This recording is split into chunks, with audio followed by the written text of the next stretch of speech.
Yeah, man. So I'm gonna get straight into it, man. You know what I mean? How'd you get your start in this whole fashion thing? Everybody like they know about, like you mentioned, like FUBU and and all these other designers, and they all got this storyline. To me, there's two ways to come at what you saying. Yeah. How did I get my start, and then how did I get interested in fashion? Hit me with the second one first. How did you get interested? How did I get interested in fashion? Yeah. That's my mom's right there. Yeah. You know what I mean? I was little. Me and my brother, one single parent household, welfare. You know what I mean? Not a lot of money. Doing the best we could. But, we was rich with love, so I ain't complaining about none of that. But to make a long story short, my moms would take us to buy groceries. A&P, associated supermarkets like that. Right. And back in the day, they used to have these racks with sneakers right by the meat section with rejects. Remember that? Remember Rejects? Rejects. They had a like song. White sneakers. Didn't they have a song that went along with the Rejects? Yeah, white sneakers with no brand and no name. They look like Converses? It looked like Converse a little bit, but they had no mark on it. It didn't say nothing. You took me back. The real ones know. Yo, Rejects. Anybody get caught? And yeah. My mom's took us food shopping, back to school was coming, and she was like, okay, let me get y'all some sneakers for school. And she asked me which color did I want. And I was like, I don't want those. I said, I want some name brand sneakers. Right. And she was like, you not getting no name brand sneakers because we ain't got no name brand sneaker money. Right. And I was like, but I can't wear those to school because when you wear those to school, the kids, you have a hard time in school. They're going to tease me because all of them have name brand stuff. That's going to mess with your focus for real. Right. And so if I come to school with those, I knew from prior experience, I'm going to have a bad experience. Especially on first day of school when everybody coming fresh and you got fresh rejects. Grand opening, grand closing, man. You feel me? Yeah. And that's where I got interested in fashion because my mom straight hit me with the, you know what? If you want clothes with a name on it, make them and put your own name on it. Wow. And that was the seed, planted right there.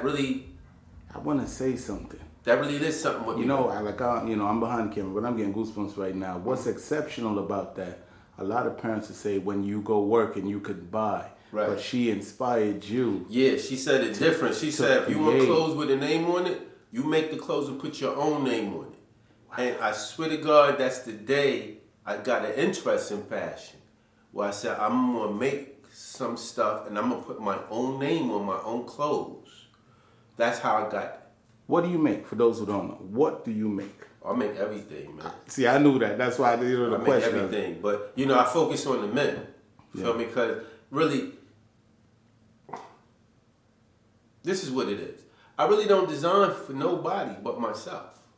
The things you like. You feel me? I really just design for myself. It's just a coincidence. And it's just fortunate for me that I have a taste that appeal to a broad the masses. Yeah. They like the same stuff I like. So you're an artist that designs clothes. You know what I'm saying?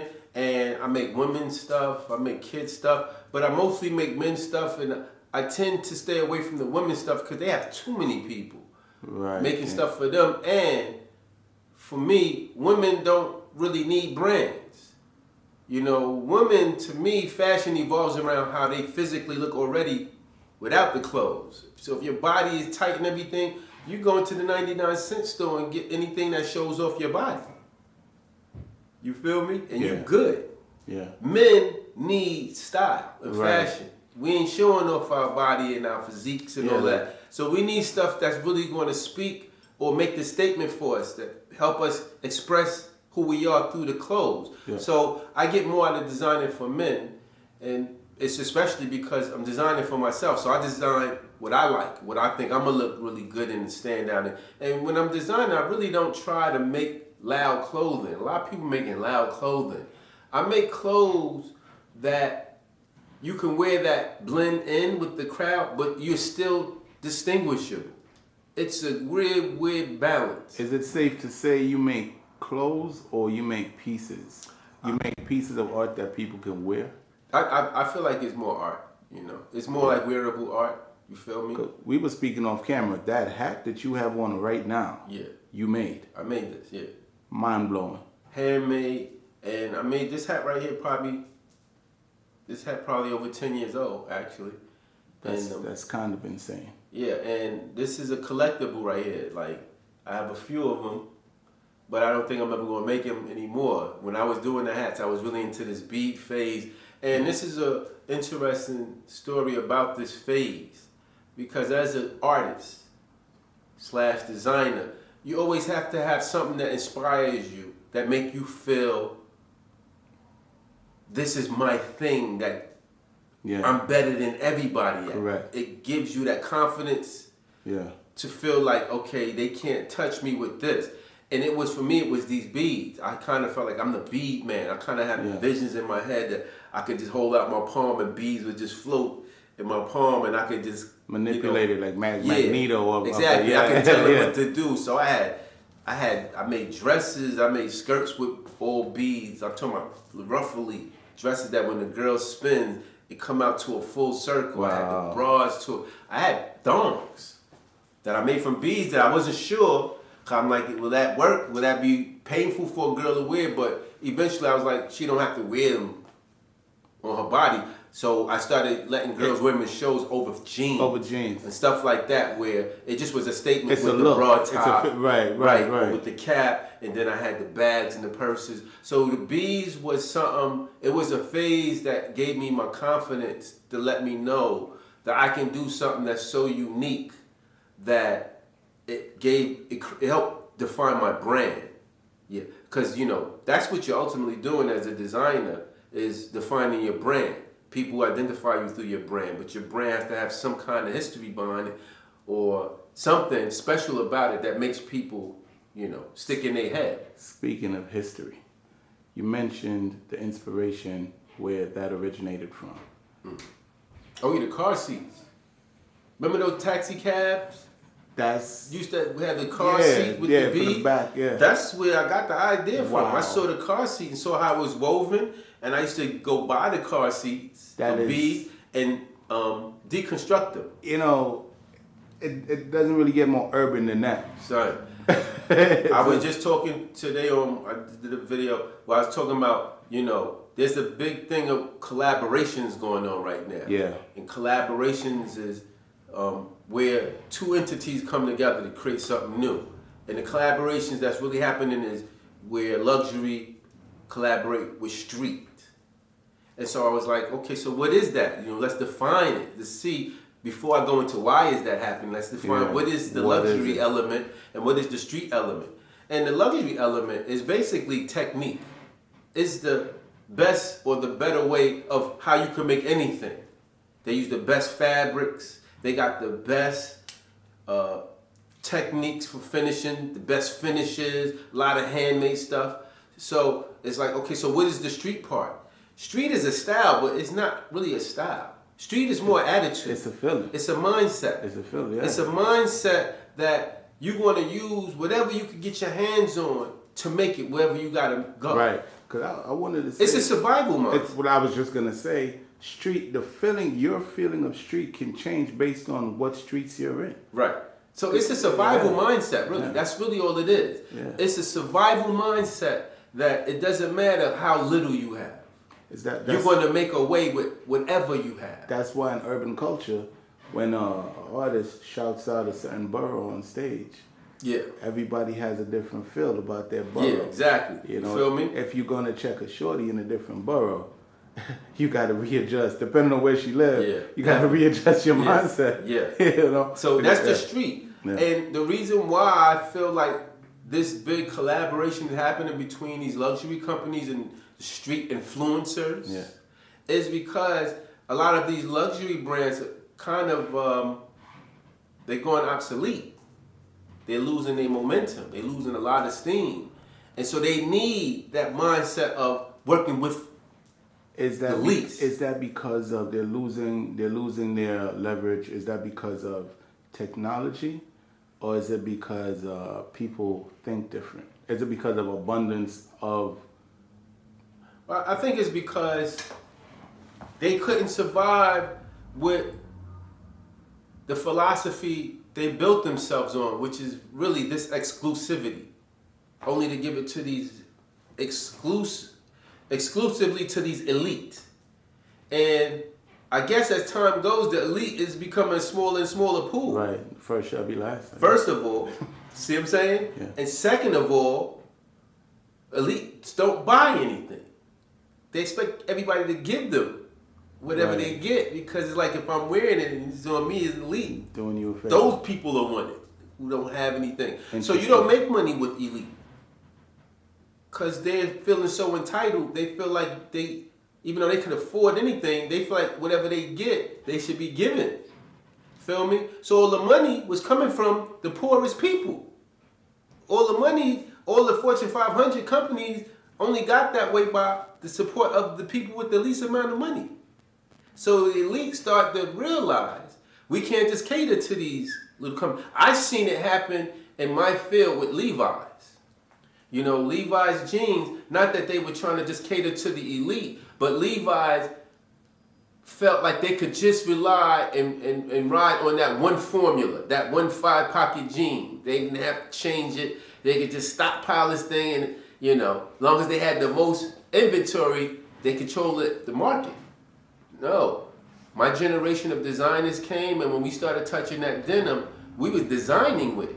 We were doing different styles and different fits that Levi's wasn't catering to. And that pie slowly started to reduce, where now they only have a small slice of that pie. Feel me? Jeans is a designer market now. It ain't really, you know, when Levi's had it was functional. It was for the miners to go, it was durable, and they really came up on the fact that they had them little rivets that you could put in that really anchored, you know, certain key points with stress points. I guess those are the points where the jean will fall apart or whatever like this. So, you know, they probably patented those, and, you know, that was their thing. But as a new generation started getting access to that market with jeans, and we started designing it differently, it catered to a market, or it stimulated a demand that they weren't at all interested in. And they ignored it for almost too long. And when they started realizing how small their share of the pie got, now you start seeing Levi's, oh, we got to design stuff. We got to make different styles. We can't just have one 5-pocket jean and think that's enough. These guys taking all of our, you feel me? Yeah. So there's a lot of, you know, you can't just cater to exclusive market, an elite group, that small group, and you can't stagnate. You can't be stagnant, and you got to stay perpetually moving forward with that creativity. Because creativity, at the end of the day, that's the only thing that us from the streets have to level the playing field. See, the playing field ain't level, feel me? And a lot of the elite rely on the fact that they have resources you never going to get access to. And they think that's what defines the game. But then here comes Amazon, feel me, with a little creativity and ingenuity. Back in the day when Apple computers had the media industry in a headlock. Yeah, you know, you can't just think the game stopped because you had the resources. Because creativity, everybody has access to that. It beats everything. And it only requires one great idea, and it could just, you know, I never thought in my lifetime I'll see any newcomer come and be able to compete with the money that's generated by McDonald's and, you know, these big companies we grew up, the old money. But look at these new companies now, they way on top of these guys. Look, what's their name? Walmart. Walmart never thought they'd have a problem with somebody with the, feel me? To the point they started doing now they complaining. They crying about Amazon taking over all the, they don't know what to do. You feel me? Look at the music industry. Shut them down. Close record stores. Yeah. The internet. Online distribution, all of them. Libraries almost extinct because everything online. So that creativity, that's what we have. That's what God gave us to level the playing field. So I really, to me, that's a religion. The gifts. It's my religion. Creativity is a religion for me. You know, I worship that. So we're still here with the legendary Sir Benni Miles. Now this is the question right here. This is a two-part question. You mentioned how you got inspired into creating art pieces, wearable art pieces that some would refer to as clothes, outfits, and stuff like that. Here's the question. How did you get into the game? How did you get to the fashion industry? The fashion industry, where there are gatekeepers that you had to get past, and you obviously did get past them if they were there. Yeah.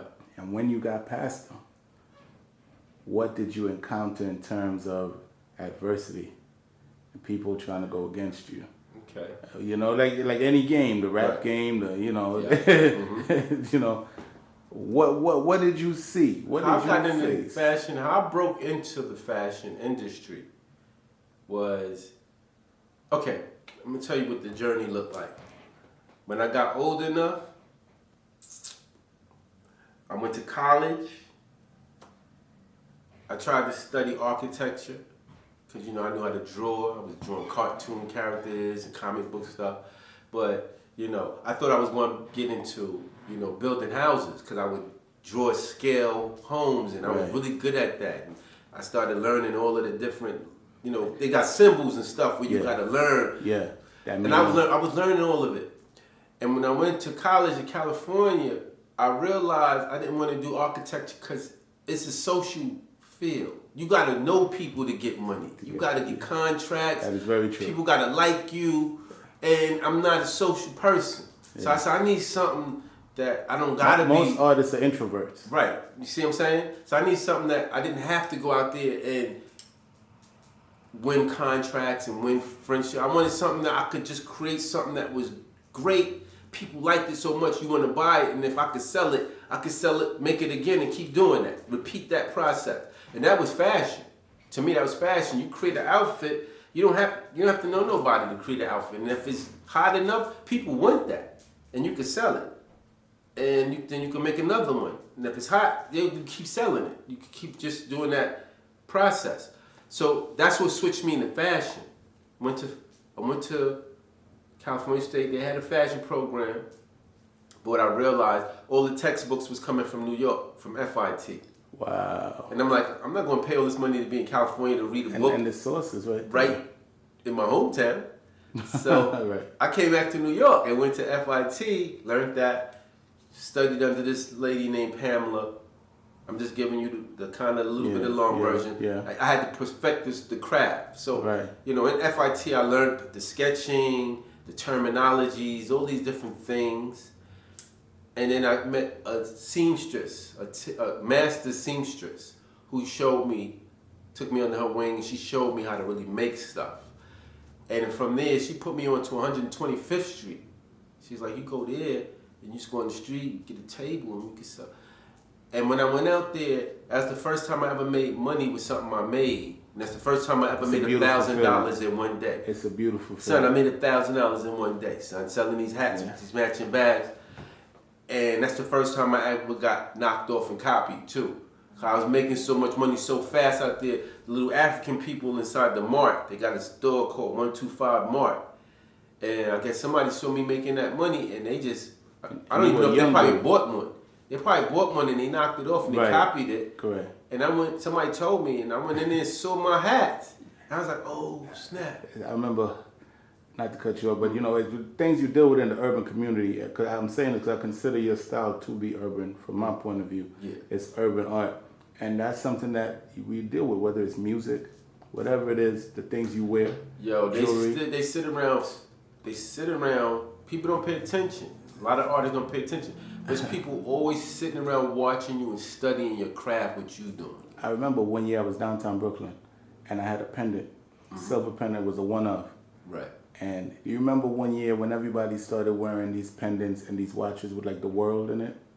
It was like the Africa pendants and stuff. It had like the globe, and the countries with the continents in different colors. Yeah. I had the one-of. Okay. And I was walking downtown Brooklyn, and I'm a young dude, and the guy said, yo, that's hot. can my boss see that real quick? So I took it as a compliment. Yeah. And naive, I walked in there. And then after that, I started seeing so many cheap renditions of that. They started putting it in watches and all that stuff. A couple famous people even put it in. But I knew for a fact that my pendant was the one up. They copied it. And it started. I stopped wearing it. Happens all the time, man. Tell us on the street. Yeah. So from there, I made that money. 125th Street. That really got me, really into my craft. I remember I got my first order. Or my first time getting my stuff in the store was a store called Simon's, Pickens Avenue. Remember that store? Yeah. Simon's on Pickens Avenue. Mike Tyson came in there once. They shut it down for him so he could do his personal shopping. Everybody stood outside waiting for him to come out. But I got my stuff in there. I made these little outfits. This is when Carl Canal was really popping. Wow. You know what I mean? The vest, the three-quarter shorts. Yeah. This was right after Cross Colors, because Cross Colors kind of got me real excited to see a black company. That's the first time I saw a black brand company really doing it big. Yeah. So I knew it was an opportunity for us as young black people. So how old were you at that time? I was probably in my early 20s. You know what I mean? And so I saw that, and then that's when I made my big attempt to get my stuff in there. And I got my stuff in Simon's, and he sold it.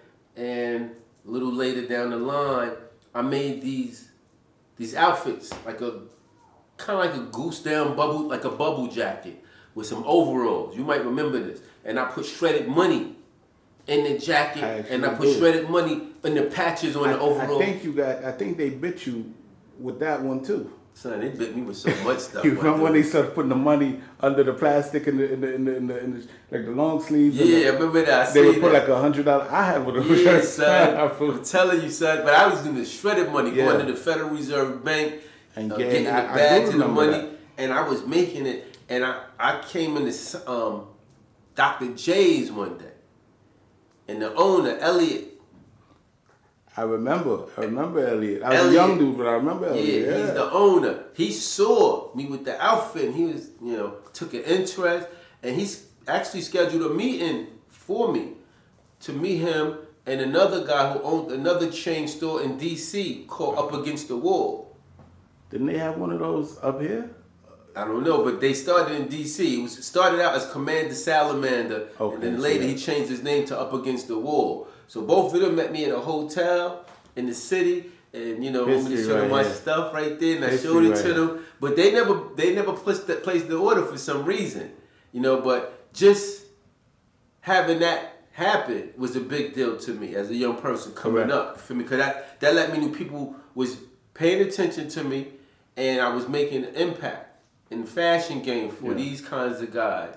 But they probably thought I wasn't really all the way ready, to be in their kind, because they was very popular stores. So they probably wanted you to have a more structured business. I didn't have no structured business. I was just designing all by myself, making stuff. I didn't even know how I would produce the order if they would have ordered something. They probably would have had to take total control of that and do it themselves. So that's probably why I didn't get it. But that was getting my way towards that wasn't getting my foot in the door yet. How I actually got my foot in the door was I learned how to trademark. See, because that's one thing you got to know before you get in this business. Nobody's taking your brand serious if you don't totally own the rights to your brand. If you don't own the rights, they know they or anybody else could come along and actually take it from you. They can take your own brand from you. Because if you haven't trademarked it, even though if you're using it in commerce, that is a form of copyright or trademarking that, you can fight somebody in court with proving you had it in use before them. But a lot of us don't know that. And so somebody could come along and check and see if your brand is trademarked. And if it's not, they'll trademark your brand before you. Yeah. And they'll own your brand. Yeah. A lot of that happened. A lot of people don't know this, but Mecca USA did that. Mecca, that was here, they wasn't the first people to own Mecca. Mecca was from some European country. It was just Mecca though. And they went over there and saw it and liked the concept, whatever. They brought it back here and they trademarked it here as Mecca USA. Dirty pool. And the other people couldn't do nothing with it. No and look, they blew up bigger with the name than the people because you don't even know another Mecca besides the Mecca USA that we want here. And then what's crazy, it's Mecca USA in writing. And then it was everywhere to the point that people started calling it Mecca. That's right. See what I'm saying? Okay, perfect, You have to trademark your brand. So I learned on my own how to trademark my brand.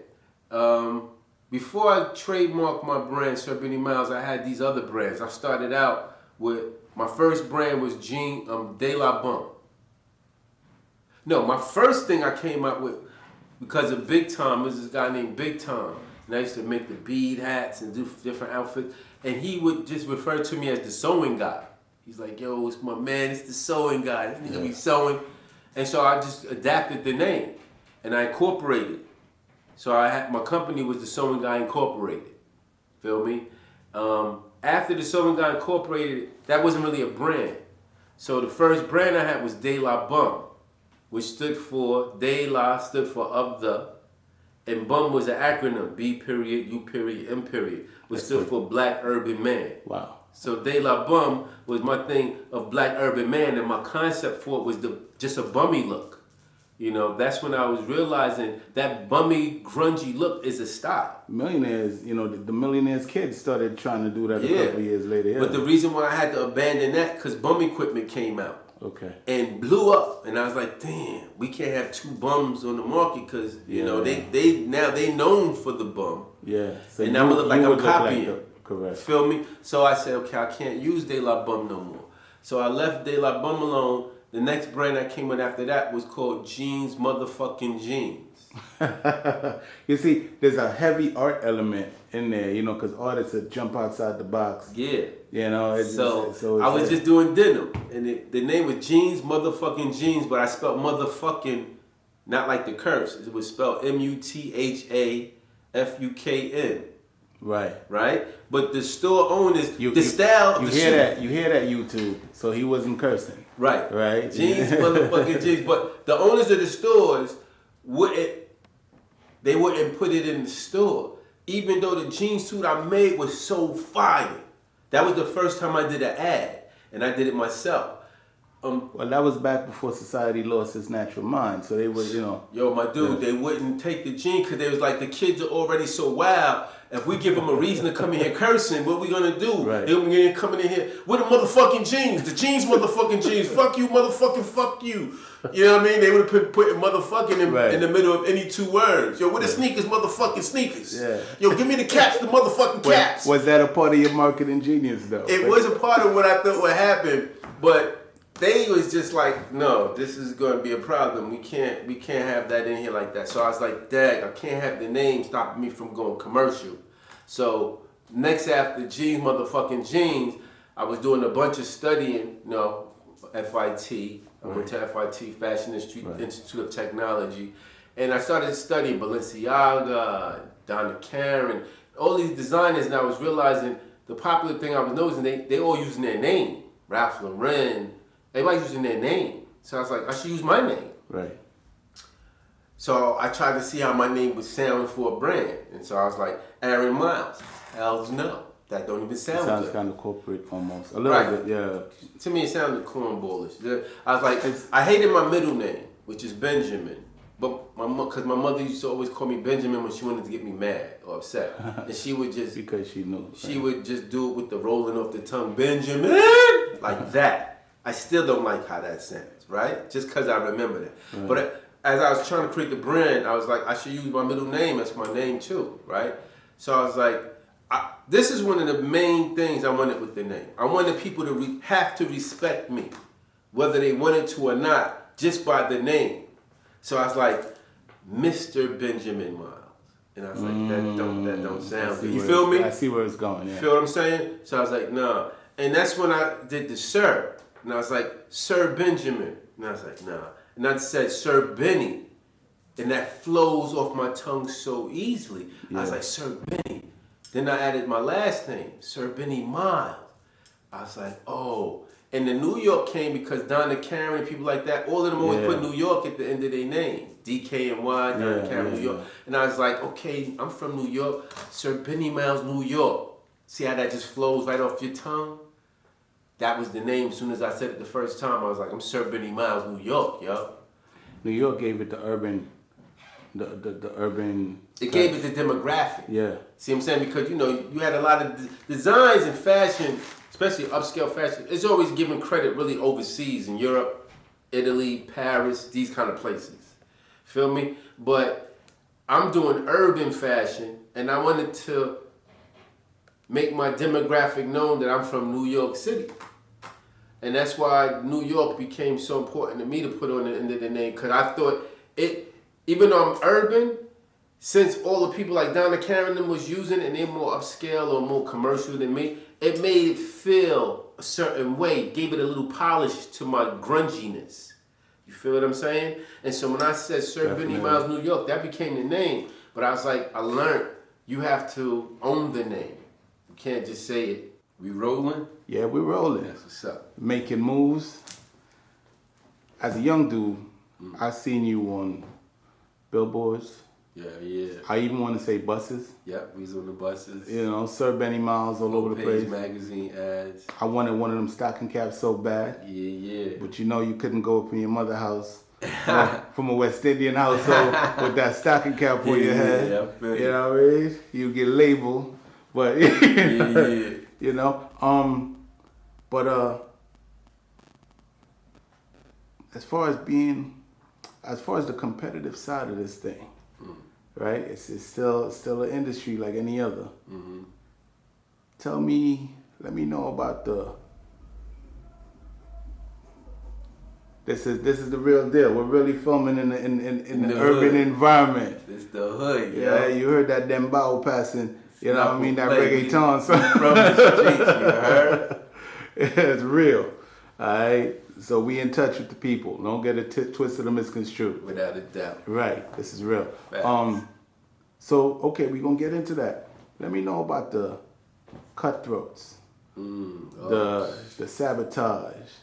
That's crazy. You know, I have a story when I first got with my first partner. His name was Patrick Ying. Sup, Patrick? And I actually should mention Steve Tankler first, because how I got to meet Patrick Ying was what I did was I did a show called The Nansby Show in the Jacobs Javits Center. Yeah. And I did a little group. That's a big deal. I got it. That's a big deal. You talking Jacob Javits Center over on 10th Avenue over there, right? Yeah. Over on the west side. Street, yeah. You got it. That's your brand at that point. You know what I mean? Well, I should tell you the story really how I got to do that. Yeah. What happened was I was designing stuff and I was creating a buzz on the street, right? And the buzz eventually got to some dude in Chicago. Wow. This was a hustler dude. That's a big buzz, man. Yeah. I'm not even going to say his name because I don't know if it's cool or not. Yeah, leave that. But it got over to Chicago, and this dude, he had a record label. And he had artists in New York. And make a long story short, he wanted to dress the artist in something I had made, these overalls with these leather belts that I used for the straps. Year are you talking? This was probably 94. Definitely overalls. 94, 95, around there. And he sent for me. He sent somebody to find me. They found me. And people was like, yo, my people's in Chicago, want to meet you. You like what you're doing. Maybe we could work together or something. You want to dress as artists with some of the stuff that you got. So I went out there, and these was real gangsters. I really met real gangsters. Yeah. Like young dudes, but gangsters with money, son. I'm riding around this dude. I hear him doing a transaction on the phone with a broker. The broker was like, yo, your investment is matured. The money is ready to transfer to your account. He was like, oh, how much, what is it? He was like, 10 million. Jeez. He was like, all right, what if you just let it rock then? Let it keep Let rocking. it cook some more. Yeah, he didn't want to take the money. Yeah. As a young dude in Yeah. the game, like trying to comprehend. This dude that had level, people on his team. He had a computer geek, genius dude. As they all do. That I heard. would go and find people with fucked up credit. Yeah. Do something to get them AAA credit, and then use those people to buy buildings. Wow. He was buying buildings in their name. Wow. So is this a black guy? It's a black dude. I met his head of his enforcement team. We're gonna keep this vague. Yeah. Yeah, this dude had one leg missing. And he was telling me this story. He's like, you know, it cost me this leg for us to have this control out here. How we got. He said, I lost this leg, but everybody else gone. Wow. That's simple. Like, it was no more competition for these dudes. Like, they was the top. They was the apex predator out there. Feel me? I mean, I felt like the bitch. They took me shopping. Yeah. We went to a mall. They said, get whatever you want, dude. I'm going to say this again. I've heard. When you get around certain dudes and they can feel your heart out and see what you're about, they look out. But as a man, you don't really want dudes doing certain things. It felt funny, but I ain't had no money. Yeah. Feel me? So I was so excited to be able to go shopping, even though I'm out there, I'm a designer myself, but you know, I'm still a person that likes stuff. So I'm buying all the stuff that I like. I'm getting my whole wardrobe right. Concrete, you know. So we did that. But I wanted to really tell this part of the story is because, you know, to do the Jacobs Jabber Center, it costs money. You feel me? I ain't had money like that. Right. But this was the reason I had money like that. It's because I went out there with this dude, and when it was time to leave, he gave me a contract. He was like, yo, we're going to work with you. We're going to be partners. He's like, when you get back to New York, go to Manhattan, find whatever building you like. You know, find your office you like. You feel me? A showroom. Let me know where it's at. We're going to send the money. We're going to pay for whatever you want and set you up. Like this that, my dude. Real. Yes. But on top of that, the dude gave me a McDonald's bag to take back with me. That sound like cash. I looked in the McDonald's bag with 50 G's. Straight up cash in the McDonald's bag. I was so nervous. I was like, how am I going to get this back on the airplane to New York? You feel me? I'm not carrying it in the McDonald's bag. I know that for sure. I listen, I know they had to know I had that money because they scan your bag. But what I did, though I was being slick, I took the money, put it in sneakers, and pant pockets. I spread it out through all my clothes. Diversify. I put it in all my clothes in my suitcase, and that's how I got it to New York. When I got to New York, since he was saying he's paying for all expenses, I took a chunk of that money and I bought a Pathfinder, a Nissan Pathfinder, to ride around. That was the car back then too. To look for whatever I needed. And it never materialized because the feds ended up chasing my man and he fled. Right, he had to do what he bounced. And when he bounced, I never heard from him again. Not even years later. Not even years later. I never heard from my dude again. And I had a little bit of the money left. So I was like, oh shit. So what am I gonna do now? No, I didn't have enough of the money. I ended up selling my Nissan Pathfinder. Right, because you still got to live and get by. Right. And some of the money from that sale I used to do the Namsby show, the show at the Jacobs Jabber Center. And the clothes that I had khakis with matching khaki shirts with matching khaki hat. Like I would do a combination. Right. Kind of like Carl Canard was doing, but it's a whole different feel. Because Carl Canard thing was the plaid, you know, and that kind of look. I wasn't doing that. Mine was khaki. It was like, it looked like Carhartt. A different version of Carhartt almost, you know what I mean? And I was getting mad response from all these buyers.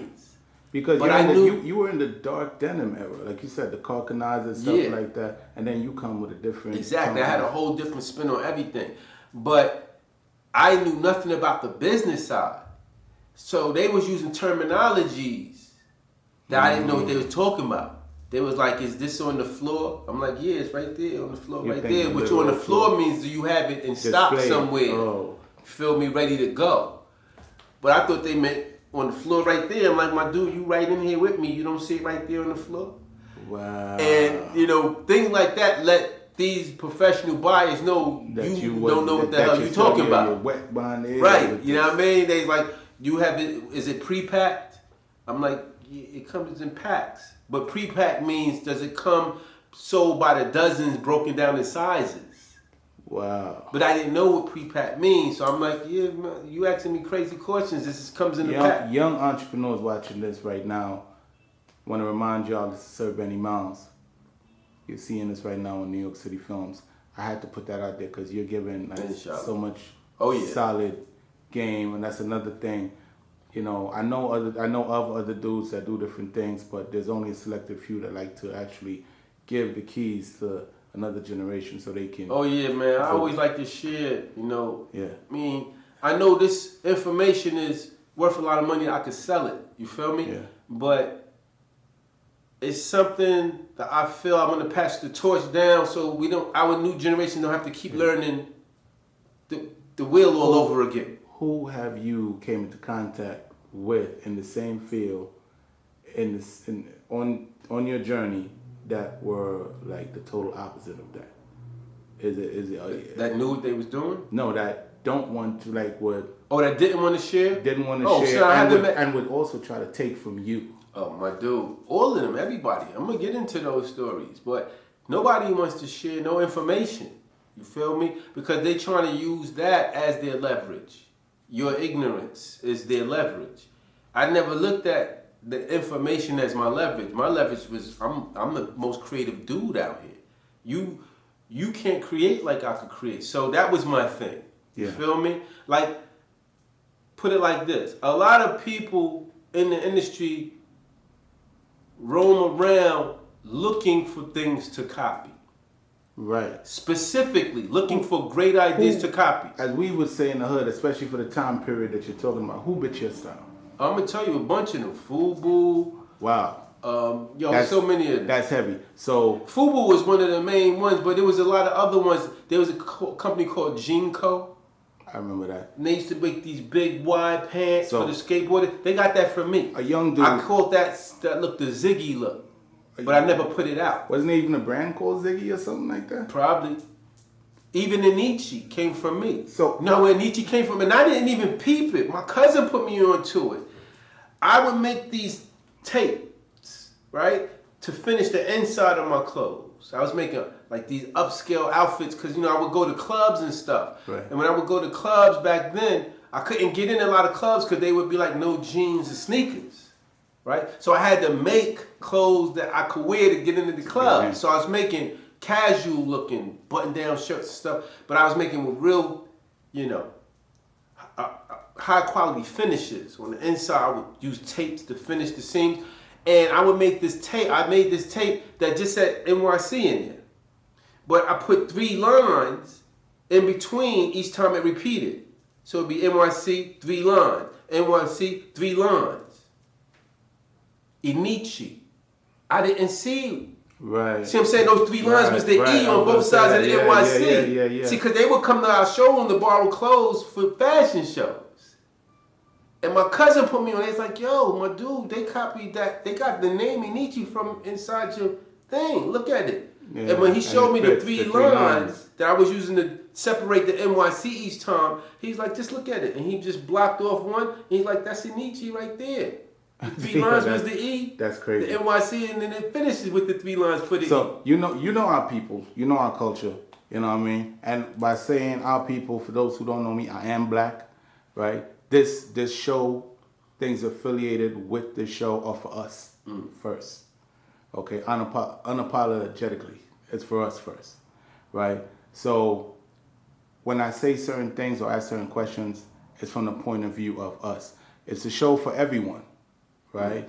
But in all fairness, it's for us first. There's so many culture vultures in this game. Man, you know, like Mark Echo. You know, like a we DJ Vlad. On that Mark Echo. You know, from a media point of view, like a DJ Vlad. You guys can color it how you want to color it, or, you know, soft shoe around it. I don't soft shoe, whatever. Culture vultures in the game. This show, New York City Films, and the things that come out of it are going to counter that. We're going to bring back the balance, and only certain guests will be, you know, on the show. Yeah, like the man in front of the camera right now, Sir Benni Miles. Inshallah. So a point of view that a lot of our people would have, like a young dude that has never heard of you, but they would know of FUBU. They would want to know, this dude is saying FUBU, then how did FUBU Listen, man, this is the thing. How FUBU. See, I wanted to tell one story first. Yeah. When I first came into the industry, and I got my deal with Patrick Ying. After I did the Nansby show, I met Steve Tankliff. That's what I wanted to get to. Right? Once I realized I didn't know the terminologies and what I was talking about, I know I needed a seasoned salesperson that knew. Feel me? Besides that, they have the established relationships with these buyers. I started to figure out I needed that. I needed a person because a lot of these people buy based on relationship. That's one of the things make it so hard for a new person to break in who doesn't partner with a veteran. You don't have no established relationship, so they immediately dismiss you. Even you might have fly stuff, but they not judging your art. They don't know what's good and what's not good. Yeah. See, a lot of people not thinking like that. Like they don't know our culture. Right. They don't know what's hot and what's not hot. As mentioned. It's a surprise to them when they get it. Then when it works, it's a big surprise to them. Yeah. And then they'll give you a blank check and let you write whatever you want in there. But before then, they just testing whatever they test. That's why they call it a test purchase, right? So I had to find somebody. So I would go into all of the showrooms. This was my strategy. Go with all my little samples into all of the showrooms on Broadway. That's where I went, 42nd Street. You know, there was a lot of clothing showrooms over there at the time. And I came into one that had a company called Get Used. Remember Get Used, you Major damage, Damage, with the bullet all holes of that and stuff. all that. Yeah. You look like you got jumped twice when you had one of Yes, son. And so and shot at. Because it had the bullet holes riddled. See, I love this era because that's the era where they made clothing mistakes into fashion. When you used to get a hole in your jeans or whatever, those was going in the garbage. And then somebody flipped that into a fashion statement, and then you would go buy a brand new pair of jeans with holes in it. I remember dudes if it didn't have enough bullet holes, they didn't want that. Yeah. They wanted it riddled. Like now they check this out. Check this out. They went from the holes. Then when you wasn't able to throw those jeans away and your money was so messed up, what would you do to preserve those jeans? You would put a patch over it. Right. Then the patchwork became a fashion statement. That was a mistake. Yeah. These were mistakes. Wow. Feel me? I have one mistake that they haven't done yet, and I'm going to bring it. I'm going to tell you right now. I mean, somebody might run with it, but I don't give a fuck. What was the other mistake we used to make that was the end of that garment? That's going in the garbage. And they haven't used this one yet.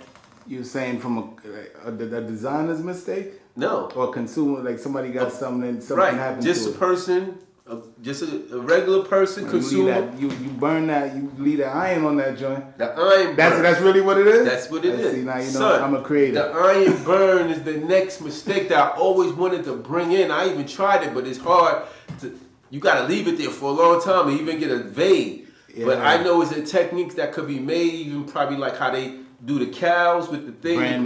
Branding. I know it's a way for me to get the iron shape and have it put on the jean. And that's going to be a fashion statement. The last mistake that haven't been commercialized. I don't ask people for much, but because I got a very strong distaste for the culture vultures, please don't give out any more gems like that on this show. So I gave that one out only because, like I told you before, sometimes we messengers. Right. Sometimes we just here to deliver something. It's meant for someone else to bring it out. And that's something, whether I did it or not, I want to see that manifest. That's how strongly I feel for that last mistake that needs to become a trend. So it might not be for me to make. Somebody else gonna make it. It was meant to be, but I want to see it. If I get the chance to get to it, I'm gonna do it. But it's out there now, and y'all know I brought it out to the scene. My man figured it out, but I've been playing with that for so long. Cause you can go from the iron burn to going to getting it. No, just leave it, right? Yeah. Okay. So Steve Tankliff, Get Used. I met this dude. Larry Zimmer was there too. They were salespeople. So I went in there and I told them what I was trying to do, and you know, they asked to see, you know, what I had. I opened my little suitcase and I took out my stuff, and it blew them away. And the reason I chose these companies was, I figured to myself logically, I need a company that's no longer relevant, right? That's on the way out, but that did so well that you know they got bank. Feel me? And get used made them. We know they had bank because we was all, that was such a big trend. We always spending money on that. But I knew they was dying, and they didn't have nothing to come behind that. So their brand was dying, not just the trend. The whole brand was dying. So I was like, they would be more than happy to find a new designer with fresh ideas that they probably can invest that money in and just keep it running. You feel me? That was my logic. So when I showed Steve Tankliff, he responded to it just how I was feeling he would. He was like, that's incredible, the stuff I had.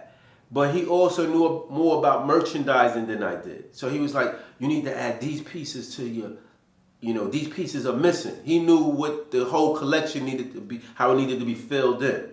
So he was like, I'm going to take your stuff down to the buyer at Macy's. I have a friend that's a buyer at Macy's. I'm going to show him and see if I can get a test order.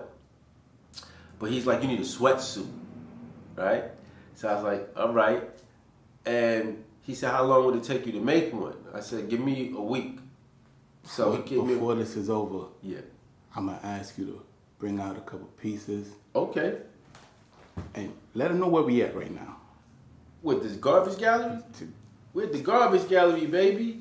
What is the garbage gallery? The garbage gallery is really just my lab. It's really my lab. It was supposed to be a store, but since I spent so much time here personally, I wasn't comfortable just opening the space to the public like that. Yeah.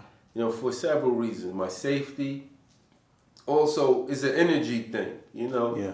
Got to be with the right energy. The energy got to be maintained No and matter controlled. what you do. So I can't just be letting random people just walk in here because people carry energy with them, and just because they leave, the energy don't leave with them. Correct. It resonates. And once that energy is in here, I'm very sensitive to it, and some energy might dissipate real quickly, but some stays. Yeah. And until it gets out, it interrupts my creative process. Yeah, the flow of your thing. So I couldn't open it. So the garbage gallery just became my lab, where I can personally be having my space to, you know, marinate with ideas, thoughts, and it's a spiritual thing too. It almost feels religious, you know what I mean? And this is where I'm able to, you know, get myself back in tune, build myself up, and then get back into the game. Because I've been out of the game for a minute. Y'all know. But y'all see me, I'm coming back, man. So, unfortunately. For those who didn't catch that, there's no garbage welcome at the garbage gallery. Yeah, that's just the name. And the name came from, and I got the space, right? Yeah. Love the space. Only thing was, it had those garbage cans right there. Now, I knew I wanted to create a gallery effect, right? So I was thinking of names at the time. And I know I wanted a grungy name. I always like twisting up the meaning of something, right? So I was like, the Project Gallery, because the projects, you know what I mean? Yeah. I was thinking like that. Or the Gallery Project or something like that. Feel me? Yeah. Like I wanted something that automatically being interpreted to street or urban, right? So I thought Project Gallery and things like that. But when I saw the garbage right there, I was like, I'm not going to be able to move that. I asked the landlord, he's like, you can't move it. And I'm like, it's right there, it's part of the scenery. So I'm like, how can I make that work? And soon as I'm a person I'm very funny with how the name sounds when you say it. Yeah, it got to roll off and snap. It got as soon as you say it got to be memorable. Yeah, yeah. And when I just was sitting down, I knew gallery was in it. Yeah. Gallery was already part of it. So I was looking at that and I was like, the garbage gallery. Soon as I said it, that was a wrap. It became the garbage gallery. So it's the garbage gallery. I want to say I've been here. It's definitely a peaceful energy as soon as you come in. Yeah. You know, it's a sincere vibe. So you come, whenever I'm speaking, not on his behalf, but based on what I've seen, you come to pick up your merchandise or whatever, you got to come Sincere. Yeah, you gotta come with that tranquil energy. Yeah. You gotta be righteous. If Yeah. you ain't righteous, you ain't gonna get in here. Yeah. I'm gonna mail you your stuff. I'm just gonna be honest, son. That's coming in the mail. Will it be express? It could be however they want it. I have it hand delivered if you live close enough, but you won't be up in the garbage. A lot of people have visited over here, son, and you know, it's people that I'm friendly with. Yeah. You know, you have people you're friendly with, but they not your people. Yeah. They come and they want to come over here, and this is when I used to have the gate up, and they would see inside and everything, but I would never invite them in. I would always come outside to talk with them. Right. Protect They your could peace. never come inside. And some people would be offended by that because, you know, while I'm outside talking to them, somebody who is close to me might come, and while I'm out with them, I'll let the person who's part of my circle, I'll let them in. Because they're not part of that conversation. So they just want to chill and wait for me till I'm finished with the person. So I'll be like, oh, wait for me inside. And when a person realizes they're not being invited in like that person, they'll take that personally. Like, yo, I can't go inside. But they won't have the I'll just let them know straight up, nah, you can't go up in there. And that's the sincerity. That's the sincerity. You can't go in there, my dude. Sorry, you know what I mean? I got to talk to you out here. I respect that. And some of them might not get it, why it's like that. But it's like, I'm friendly with you. Yeah. We not friends. No of. You're not my people. No of. Don't know. Feel me? No of. Yeah, you know what I mean? And I let one dude in here without really screening him like that. And it let me know why I have to be like that. Because this guy got too familiar. He didn't want to leave. He kept coming every day. He was kind of wilding out, bringing that energy that I was saying. And I was like, yeah, I'm not doing that again. Yeah. It was an affirmation as to why you move, how you move. Yeah, that's not. But I definitely want to get into these pieces because they need to see this. It's inspirational. We're gonna wrap this up real quick because they got to see this in its own clip. Yeah. This the full winter 2021. We gonna cut and grab it. That's what's up. All right, so back with Sir Benni Miles. Y'all gotta make sure y'all say that sir when y'all say this man's name, man. Inshallah. For what he has done and for what the gems that he's dropped, you know, for our kids, man, for the future. To let them know that it can be done. And he actually gave y'all the process. Oh yeah. How to protect your work and, you know, how to go about networking and getting in them doors. We got to see the product, man. What you got for us? What you got for us? Show them what you do, man. Bet. Show them what you do. I'm gonna tell you a little bit about the concept of what I'm bringing. So we in a place right now where everybody's doing these collaborations, and the collaborations are basically two entities come together to create something, and these two entities are more than likely going to be luxury coming together with street. Right? Luxury brands, street influencers. That's mostly what's happening. And I feel like we're about to come out of that phase. It's going to run its course. It's kind of ran its course. And I think a lot of our people in the streets, they really already know what it is, and they really already finished with that. Because it's really just us being exploited by people who never wanted to invite us to the table in the first place. You feel me? So people who never wanted to invite us, like, they will never invite you where they at, to their home or whatever. But every time they come to our neighborhood and see us enjoying ourselves so well without them, they want us to kindly let them into our space. Correct. And that's what's going on with these collaborations. Correct. We're inviting them into our world, to our thoughts, our creativity, and the things that's giving us a leverage. And they're exploiting these things for themselves where it should be a competition for them. So they're eliminating the competition by hiring it and still giving you a cut of your own money. Correct. I'm not feeling that. So I think we're running our course of the collaborations, and now we're getting to a point where we need to see a true hybrid. A true hybrid is going to be a company that really joins these elements of the luxury and the street. And that's where I'm at right now at Sir Benni Miles, New York. I've ready to introduce the first true hybrid I don't like to call it a luxury brand because we're never ever going to be invited to that category they consider luxury. You know, a lot of people think there are new luxury brands. They're only the same ones: Louis Vuitton, Gucci, Fendi. Those companies that got that repeat print that you've been seeing, where the logo repeats all over the fabric, and they got bags and wallets and all. Those are the same companies we've been seeing. Those are the same companies that are still the luxury brands. There are no new ones. Only people that's getting a chance to be considered that is the ones who get to collaborate with them, so to speak. But the streets want our own luxury brand. We don't want to keep being dressed by these people who really know nothing about our culture. They don't know what we need to really express these struggles that made us who we are. I have a saying that, you know, you haven't struggled enough to be this fresh. They're trying to figure out why they can't get this swag that we got. They might have to rewind that one and then hear it again. You haven't struggled enough to have this, to be this fresh. Period. This swag comes with a certain amount of suffering. This swag comes with a certain amount of stress and survival. And that's why you're never going to have one of these luxury brands have anything remotely relating to a street brand. They haven't struggled enough. They haven't earned the right to even say they could put something in this category we call street. You have to go through a little bit more suffering. Feel me? Only the and real. Not jump off the building.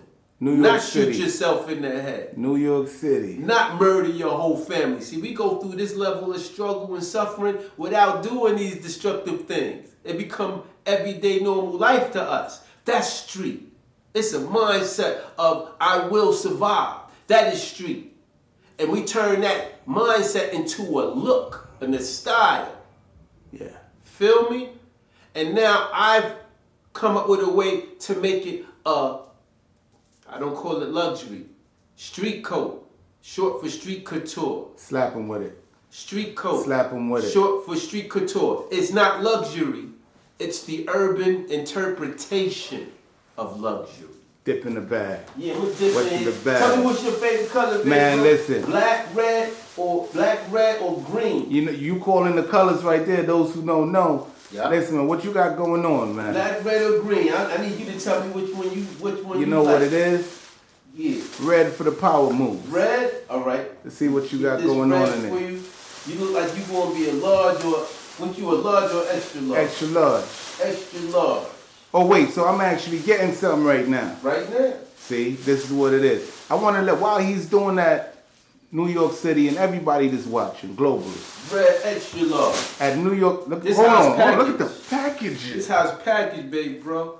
Nice drawstring bag, you feel me? What is that? What's that? Want What me is to that? open it? Socks? Yeah. I'm going to just give you this And then you one, open and I'm another? open another one. Yo, throw that over here, That's man. true.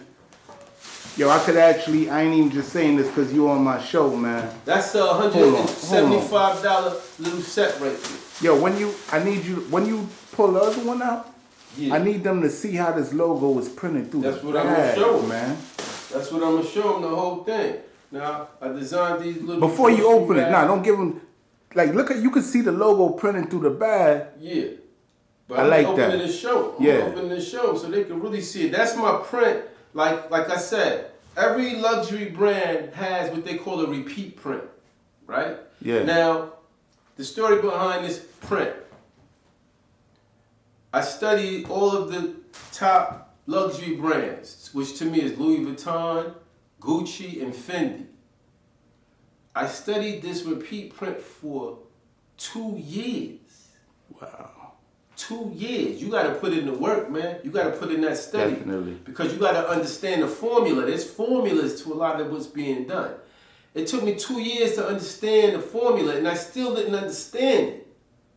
But I conditioned my eyes enough to know what I was looking for. Right. My eyes became conditioned to know what it was looking for.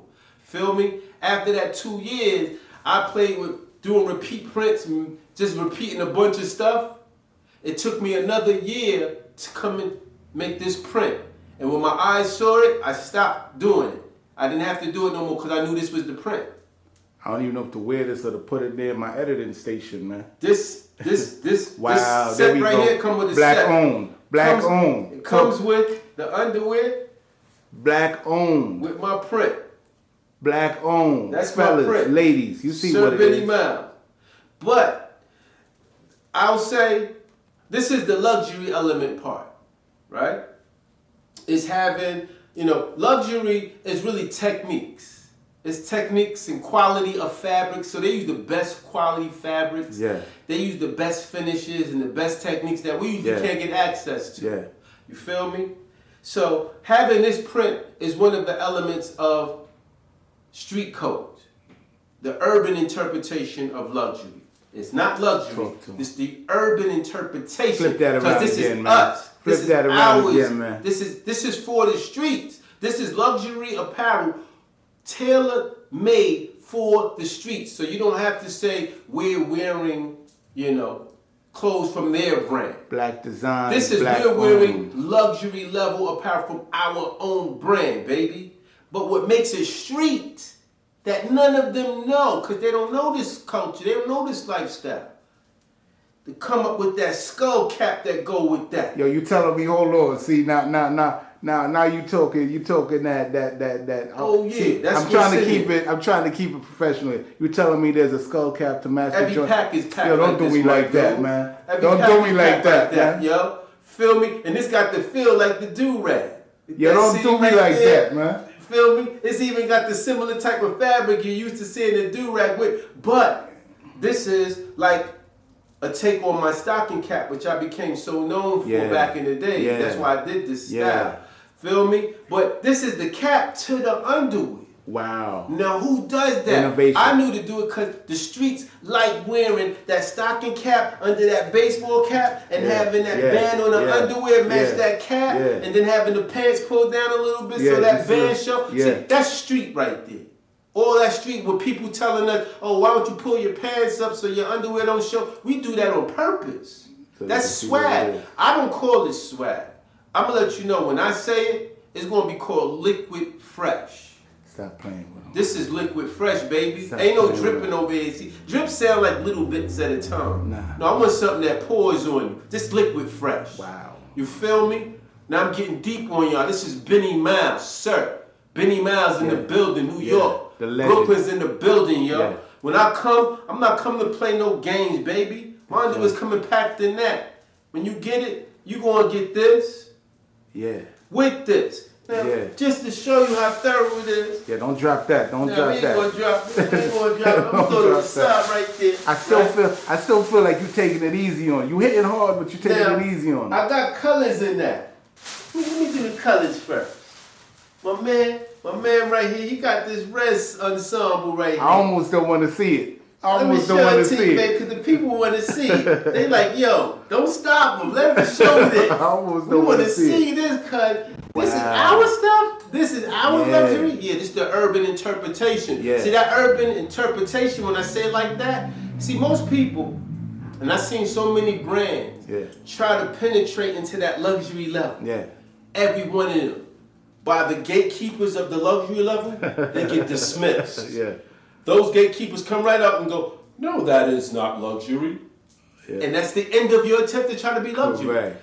Me, since I saw that, I said, I'm not going to follow that path. I said, I'm going to create my own lane.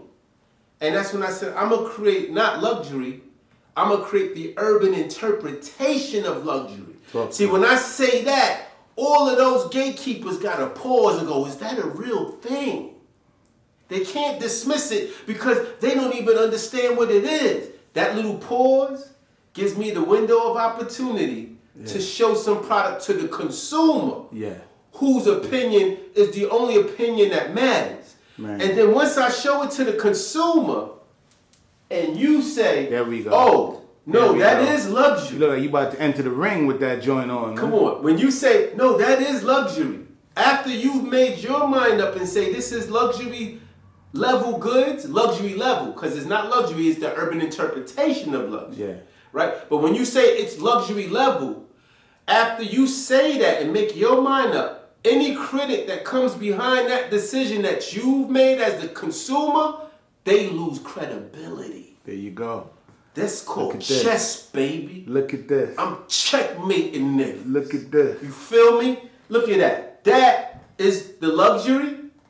That's Scully. This is the street. Wow. Come on, man. Don't play no games. Don't play no games. This is what the street want, baby. This is what the street want. But you know what? Let me go back to the black one. Remember this black one? See, I'm gonna do it like this for you. This ain't all out yet. These are coming. With the cap. Yo, you giving them jabs. Right? But now, check it out. Check it out. Uh-huh. Oh, these are coming to go with them. See what's happening. Because when you wanna when your girl come out in her Victoria's Secret, you wanna come out in that confidential mode. Talk to me. Whack. Oh. So wait a minute. See now, when you come out on your girl like that. Come on now, talk to him. Oh. Talk to him now. Oh. Come on, you might as well throw that cigar in your mouth. Have that hanging out the side with that little glass of champagne bubbly. Yeah. Talking about it's your lucky night tonight, baby. See, exclusive. What they usually tell us is our lucky night when she coming out her Victoria's Secret. Oh no, you gonna bust out in this confidential mode. Can I get a moment? Come on. Ladies and gentlemen. Come on now. Do you realize what you're looking at? This broadcast, New York City Films, at New York City Films. This is what we're doing. This is what we doing. This is what we're doing. Sir Benni Miles. You see him? Do you understand what you're seeing? That's what we doing. You got a black designer. Street coat, street couture. It's not luxury. It's the urban interpretation of luxury. I'm not coming to play liquid fresh. I'm not coming to play liquid fresh. Not no dripping over here.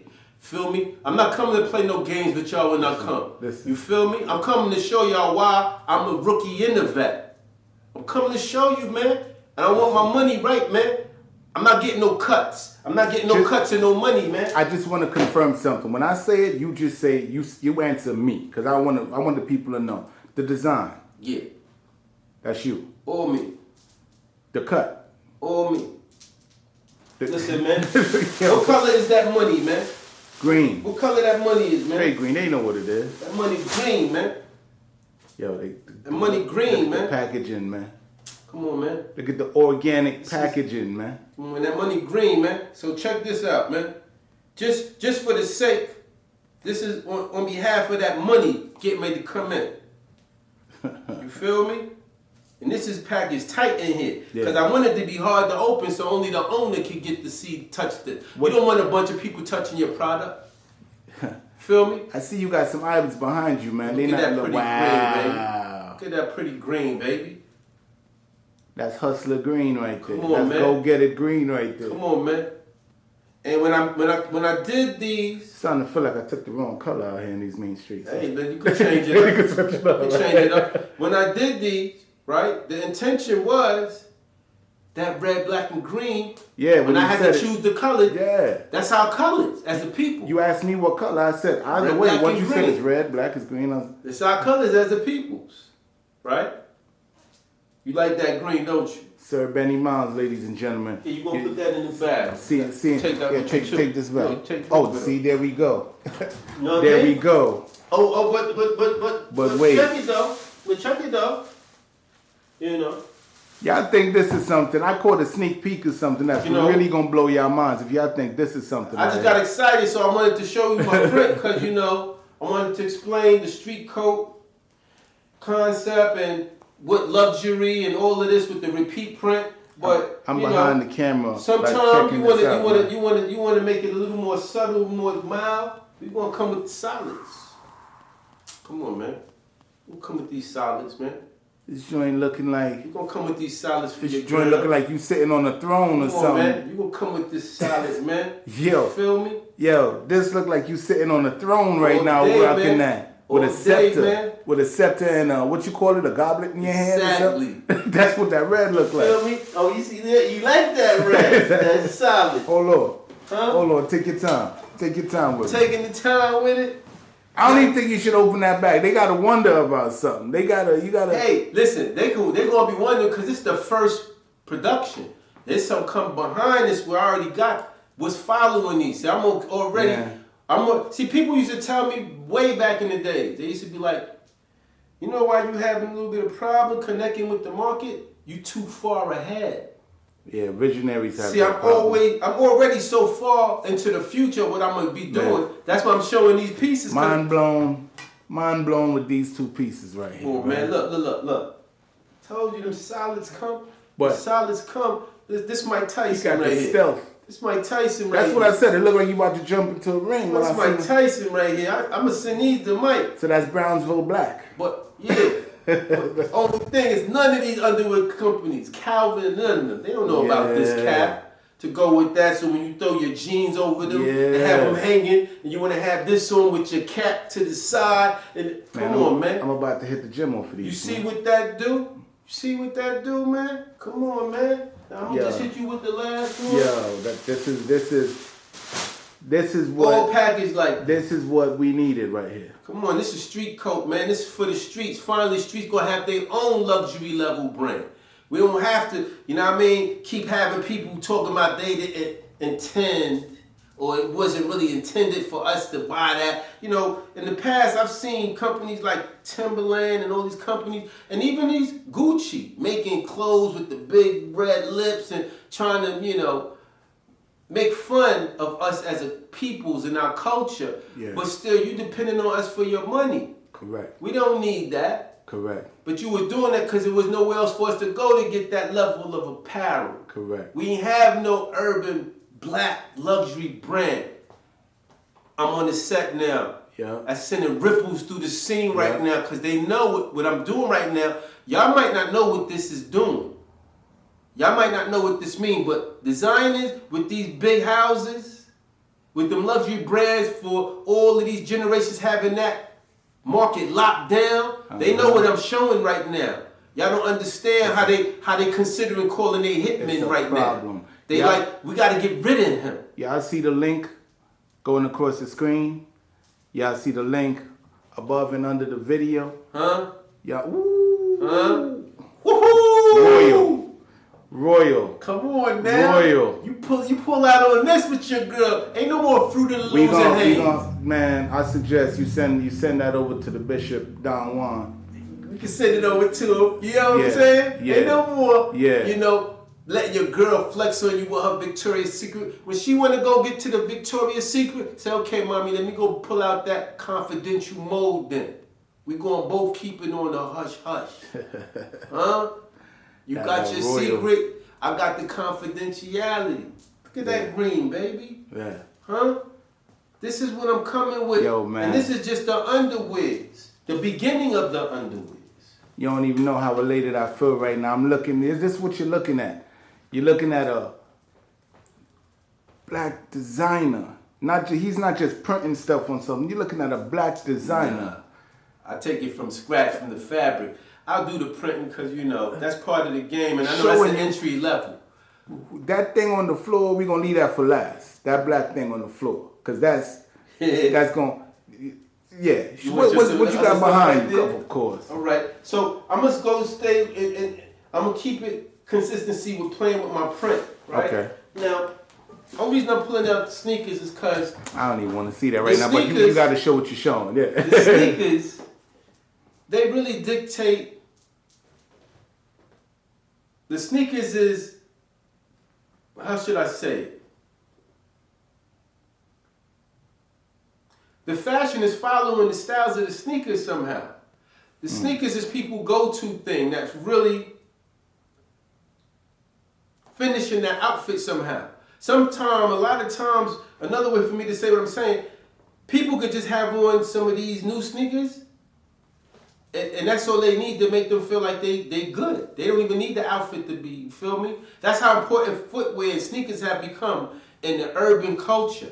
So I have to respect the game. So that's why I'm pulling out these sneakers right here, because I have a whole collection of sneakers. I had to go out and buy, get my sneaker game right. Like you were saying, that sneaker goes real good with that. I'm gonna show them. That's why I'm gonna pull that out. Yeah. Feel me? I had to go and buy all these sneakers so I could really get into the mentality of the sneakerhead. Because these are the real customers that we all want to cater to. And if you don't got a real thorough understanding of how important the footwear is, you could never really, effectively cater to this market. So I'm starting with this sneaker. Totally understand. So I want to go over here, and I want to pull this out. Look at the packaging. Come on now. Now this is packaging. A lot of times y'all go in the store, and y'all buy a hoodie, and it's just on a hanger. And it might have some tags and stuff on it, hanging on it. And that's the most you're going to get with these exorbitant price tags on it. Talk to him. Nah, man. You get a hoodie from me, this how it's coming. Wow. Ain't nobody touching your hoodie except you. Almost look like some of the heat's coming in there. Man. Only one person touching your hoodie is you. Yeah. You feel me? You're going to know if that was open on its way to you. You're going to know. Feel me? Because if you don't get this, you don't buy it. Unless, I guess you going to get a discount or something, or you buying it second hand, you know, that's a whole market right there. Yeah, that's all. But people, it happens. But when you dealing with me, you know you getting the first untouched, because you getting it like this. Feel me? Now, when you open this, what are you going to get? Bring it back. Bring it back. Bring it back. You open this. I'm glad you ain't open that too. Because I'm like, damn, you about to break a seal on this. When you open this, and this is called the premium, you pull out my hoodie, this is what you pulling out of it. Wow. You pulling this out. There's still more packaging to go. Yeah. So this you know how this is packaged, baby. This is what I call finished. It's yours. This is what I call finished. It's yours. When you get it, it's yours. This is packaged. You can rock it like that for a minute. You gonna rock it like this before exactly. you even pull the joint For off the the show. ballers, this is gonna be a style that they gonna show you. I just popped one of those brand new packs. Feel me? And I ain't gonna pop the labels. Oh, what I call these? I call these the I didn't call them tags. For the lack of another word right now, we're gonna call these the coverings. Right? I ain't gonna pull off these coverings yet. I'm gonna just rock it like this. You can vaguely see the details under it, right? But this is what comes out of that package. But when you're ready to pull off these coverings, what you're gonna end up with, I don't wanna take that one you got in the background. Let me go get a new one. Yeah. The one where it's bright. You end up with this. This is the premium. And nice. as you can see, it's still got my luxury print on there. See that luxury print? Yo, it's about the print and that orange. Orange, yeah. See that symbol right there? That's called the double SB logo, or for short, it's the Killer B. Shout out to Wu-Tang Clan. You understand? That's that Killer B right there. You feel me? That's the name on the back. Sir Benni Miles. That's that Killer B print on the elbow. And I was messing with one of those earlier, right? Yeah. It's textured. It's not just a print. You can feel it. It's called puff or raised print. This gonna sound kind of crazy. Can you bring the print up to the camera, man? Like, oh yeah. Where you can see the texture. Right about there. Yeah, it's raised. Yep. They can see it. Yeah, it's raised up off of the shirt. You see it on the elbow. You see how you can feel the quality. Yep. That's all texture. That's raised, so it has that texture, feel on it. Feel like it's been embroidered on it. Yeah, nice. Feel me? Nice. Now, also, some of my signature touches. People don't use labels effectively, but look at my labeling, baby. That label is on there. That's the Sir Benni Miles label. Mm-hmm. And then on the back, what do we have? We have the luxury crossed out, which means not luxury. Under it, the urban interpretation of this interview is going to go crazy. You feel me? This is street code. Now, that's the,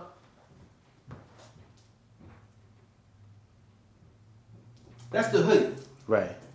And I was bringing out these sneakers to show you how it coincides. Come on, man. I really don't have to do much. You see how that's going. Yeah. Even got the dots on it that look like, come on, man. So what I'm going to say right now is y'all going to take time to comprehend that what he's wearing on his head right now that he made from scratch out of the beads is a visor. Oh, yeah. He also has the hat. Yeah. These are the bead caps. You feel me? Now, that's a coordinated outfit, right? Now, I wanted to pull out this one. Because this one is my favorite ones. Talk to him. Whew. Still This touching. is the navy and black combo. Now, I'm going to show you how this go. Now, what is this going to coordinate with? I'm going to show you this. And he goes with pants to these. These go with these black pants, but as you can see, they have the same color Killer B logo on it. Yeah. That ties that together. Let me show you how I really tie this together. Now, you got the black pants, with the navy top, how I tied together, because these two different pieces. Killing them right Everybody's used to bringing a black pant with a black top or a navy top with a navy pant. How I make these look like it's such a set? Black First, I put my own strings in there. With the strings make it, that's a set. Yeah. Then you see that Killer B, that's a set. They go together. And then to pull these pants into this hoodie, these pants are black. So the print across the chest with my repeat print is black. I see it. Feel Gotta me? be a visionary That logo on to the back is black. See, this is called merchandising, where there's a lot of stuff going on, tying this outfit together, and it make look like a lot of things going on when it's just a sweatsuit. Most sweatsuits don't look like you got all this coordination going on. You feel like you need more layers to feel this coordinated. Yeah. You got that orange going with that orange, with the orange on the label. Now see the label? It's on the pant too, baby, right there. Ladies and gentlemen, I just want to take time to mention, y'all seeing a whole lot of Liquid Fresh right now? Liquid Fresh. This ain't drip. Now, y'all coming out for the forward drip, y'all might want to stay away from you going to get washed away. Okay? You don't come to us with those little tidal waves. They did that with the election. I'm going to give you the example. Now, Trump had all his people. He felt real proud. He said, this going to be the red wave. But he was not counting on that blue suit. What's a suit? The blue tsunami. Like a tsunami. Yeah. A blue tsunami washing away those red waves. You don't play with us, man. We're not playing over here, man. You see that label right there? On the back. But I had that, not luxury, the urban interpretation of luxury. We got that on the pant too. Come on, man. To coordinate that. You see that? Man, listen. Now I gotta give you the other kicker. See that nice off-white on there going through this outfit? That off-white? About to hit him. I told you this is a sneaker game. About to hit him. Come on, man. Shout out to my man Yeezy, Kanye. You about to hit him. You feel me? Shout out to my man Kanye, because I had to go get a pair of these just for this outfit. With them off-white Yeezys. You see, that's how I'm going to rock this. You feel me? Murder. For full, y'all, I'm telling y'all, whoever coming out and thinking you doing this fashion thing, you better come correct. Calling all of y'all out. Feel me? I don't care if you collaborating with Louis Vuitton. I got my own luxury print. See, this how a Louis Vuitton, Gucci, urban sweatsuit poster look. Yeah. But they don't got this kind of swag. Cause they ain't earn those stripes. You ain't suffer enough to have this much fresh. Ooh, what type of fresh? This much fresh, man. Liquid fresh, baby. Fresh. You feel me? This how I'm coming, man. Come on, man. That's an outfit right there, man. Y'all heard me mention it before. There's still that black thing on the floor, man. That black thing on the floor? Right. Oh, my sneakers? Oh, so you what? Oh, my sneakers. Now, I created these. Come on, man. And the name of these, did you peep the name of these? Yeah. The name of the style? I read. I don't want to say. You read the Young Goon. That's the brand. Right. Did you read the name of the sneaker? Each sneaker got a style name. Right. I didn't even go there. Yeah, go ahead. Check it out and tell them what it say. It's on the inside. Oh. What it say on the inside? Look in the inside. What that say? The awakening. The awakening. Hold on. That means time for us to get up, yo. Nah, you're doing. This is the awakening. Do you see that? You're doing. You know what? I'm gonna do something that is non-professional in the field of videography. Now I'm gonna use the light from my phone and shine it in there. That is so unprofessional. Don't matter. They know what you're doing. Y'all got to excuse me. Y'all got to excuse me. Do you see that name? You see what that said? That says the awakening. You the master. Let them do it. They gonna figure it out, man. I'm gonna. You feel me? Have to refocus though. Yeah, you hold it from there. Hold it from there and tilt it forward. Tilt it forward, man. Can you see it? Yeah. Wow. Am I getting enough light? And these are the awakening from my Young Goon brand. Now, look at the lace. Look at the break back. it down for you. Everybody was doing sneakers. I made these a few years ago when Kanye West introduced that first pair of Yeezys, the old suede ones. He had them in gray, he had them in black. And I was really feeling those. I don't know if those are the ones he did. They're not the ones he did with Nike. I think that's probably the first ones he did with Adidas. But I was feeling them. And, I felt the competition was on. Yeah. And I was right there designing my sneaker. And I took about a year to design these. And I said, I need something that feels real street, that I could put out and they could be competitive with that Yeezy sneaker. That's why these kind of have this look. But at the time, Yeezy was just using that big Velcro thing going across the sneaker. See, I ain't like that. Yeah. Because my concept with these was these thick laces. That was going to be the money. Because I was going to have all kind of different prints of these laces and just be making money selling the laces with the matching t-shirts. Where kids didn't keep having to go stand online to buy a whole new sneaker to get a new look. Because that's too much money. See that? I was going to make it where you could just change your laces and your t-shirt and have a whole new look with your sneaker, but you didn't have to spend all your money. Man got his, our kids in the street don't got that money like that. It's like coming to America. The man got his own shoe. Yeah, you know what I mean? See, got the Young Goon logo right there. Got the Young Goon logo on the back right there. Got the Young Goon logo on the tongue. Feel me? Wow. And this was supposed to come out, but I only got 6 pair because the manufacturer took my $10,000 and this is what I ended up with. I'm going to tell you this. He tried to take a shortcut and instead of making them like the sample pair we made that I approved, he took a shortcut and used different fabrics. Black on greatness that everybody's seeing right now, that's an issue of the past. Yeah. Tell them your name. Tell them where they can find you. Sir Benni Miles, New York, baby. You know what I mean? What's up, Mark Echo? I know you seeing this, you heard. What's the Don't deal? be too nervous, man. What's the Mark Echo deal? The Mark Echo deal is, I did this deal with a German company. This is Mark Echo with the rhinoceros on the thing. Yeah. I did a deal with these German dudes. Now, they was very ungrateful because they came to me crying, literally. Came into my showroom crying. And this is a time when, brands was out there like, again, your Meccas, your Fubu's, your Fat Farm, all these brands was out.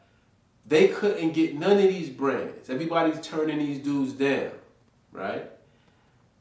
And they came to me crying because they couldn't get no brands to take back to Germany with them to sell in their market. This was at a time when to get one of these brands, one of the screening techniques a lot of the brands did was they asked you what brands you carried already in your store. And if you didn't have one of the brands I just mentioned in your store lineup, they wouldn't give you their brand. Because they didn't want to be the first brand in it because they felt like they was in certain stores and bring down the image of their brand. Yeah. If it's not surrounded by these other popular brands. Wow. So I knew I had all of the momentum right at that time. Everybody was watching me. I was doing the ads, the buses, the kiosks. And what people don't know is a lot of these guys were getting ideas, taking them from me. It's because I was, for validation. Well, they know now. For validation. This is what a lot of the designers would do. At least I was doing it. You would go to your so-called peers who doing what you're doing, and you'd be like, yo, man, I got this idea, man. What you think of this? Just for feedback. I never got feedback. Instead, I just turn around and see these dudes with the thing I was asking them about. Feeding themselves off the feedback. Man, they just took my ideas and ran with it. Wow. I'm talking about Fubu did it a few times with certain setups at the magic show or having a big billboard in Times Square. See, it was a big deal back then to be an urban company and be the first one to do something that the commercial brands was doing, like Donna Karan. You know, we was already knew they was doing it, but none of us had done it. So to be the first one of us to do it, it gave you a lot of more momentum. It gave you it propelled you a little further. So one of the ideas I was going to do was get the big billboard in Times Square in Manhattan. Yeah. And I ran that by FUBU, and I turned around and they took that.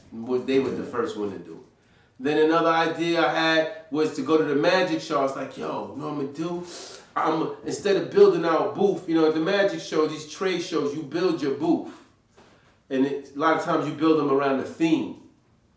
And these elaborate, like these only union people could build them. Escalators, like that, like real buildings inside these convention centers. What I was planning on doing that they took from me, and I know people gonna remember this is when they launched their basketball collection, right?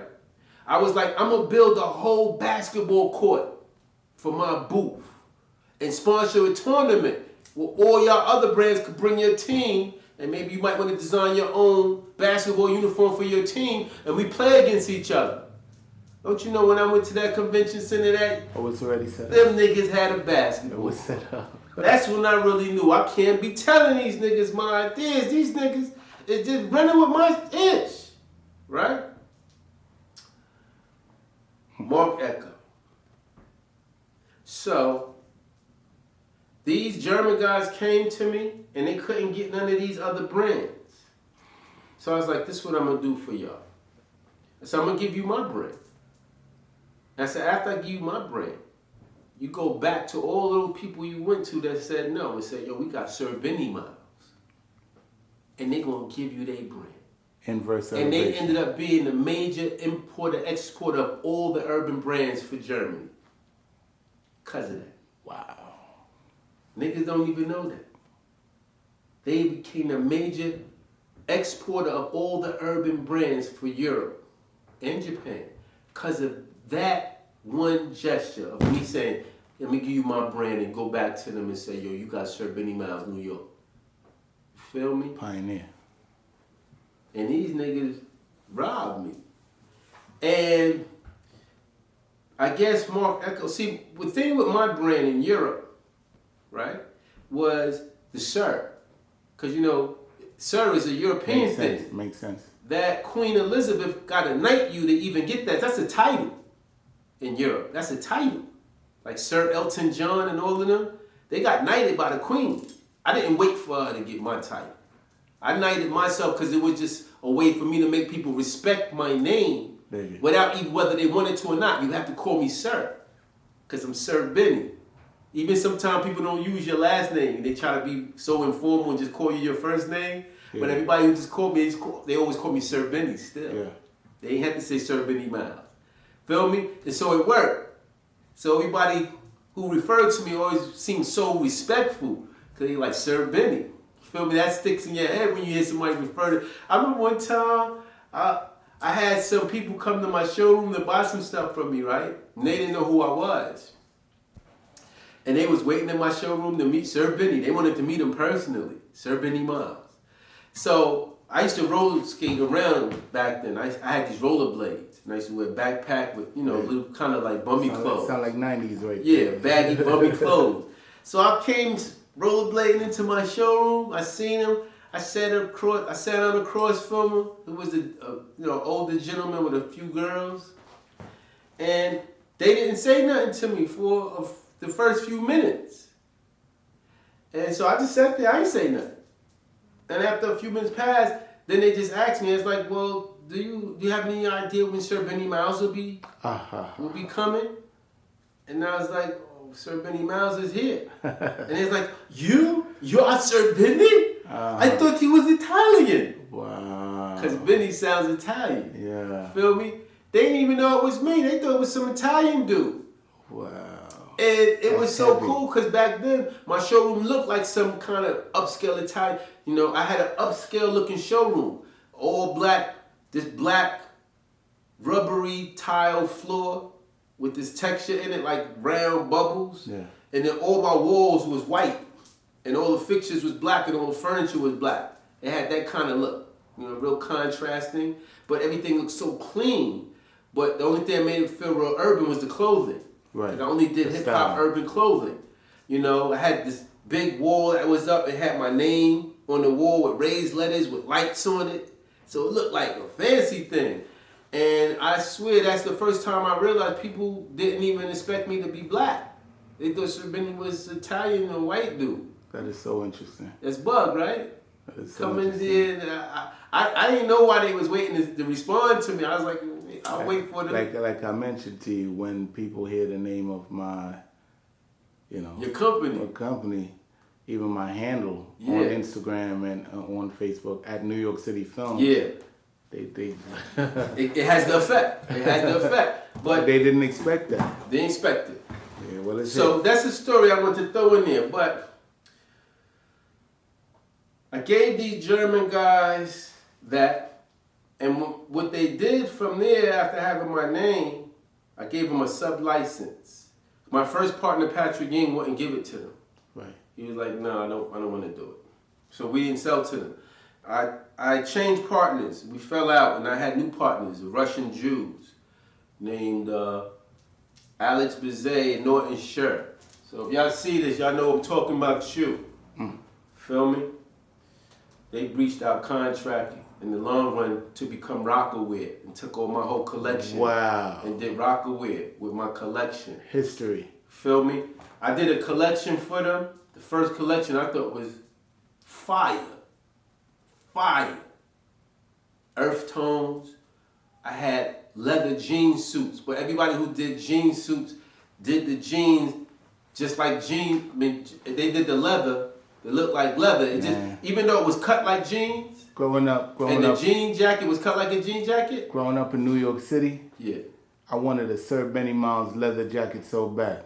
Go to varsity. I wanted so Yo, those so guys bad. still had. But that was part of the second collection I did from this story. Yeah. That first collection was going to be higher than that. Yeah. I had plaid button-down shirts with the leather, but everything was earth tone for the fall. They told me all of the stores that they showed it to said no, they wanted bright colors, big logo. Yeah. See, this was clean and streamlined. I was kind of fine-tuning, but they wanted it to look real, like the big logos, like cartoony, and all that stuff. Yeah. So I was like, all right. I had to do the whole collection over with very little time. And a lot of people don't know, I do all my own designing. Well, they know now. See, all those other companies, they have teams of designers.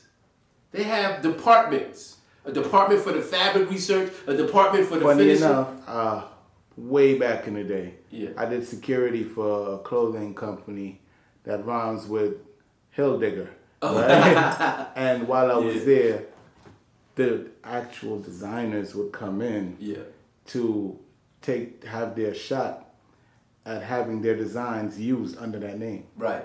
So they was contracted. I saw it firsthand. Son, the name designer, he don't hardly design nothing. They just the owner of the brand. Yeah. It'd be other designers who today we call street influencers. Right. That they're getting all the magic from. Yeah. Because these kids understand the culture. You got to understand the culture of the customer for you to be able to cater to them. Yeah. See, and if you're not from here and you haven't struggled to earn this much swag, out of your element, you don't know how to create liquid fresh, baby. Yeah. That's all the bottom line. So I do all my own design, so I had to design a whole collection over, and that's when I did those varsity jackets, which you still say they became very popular, right?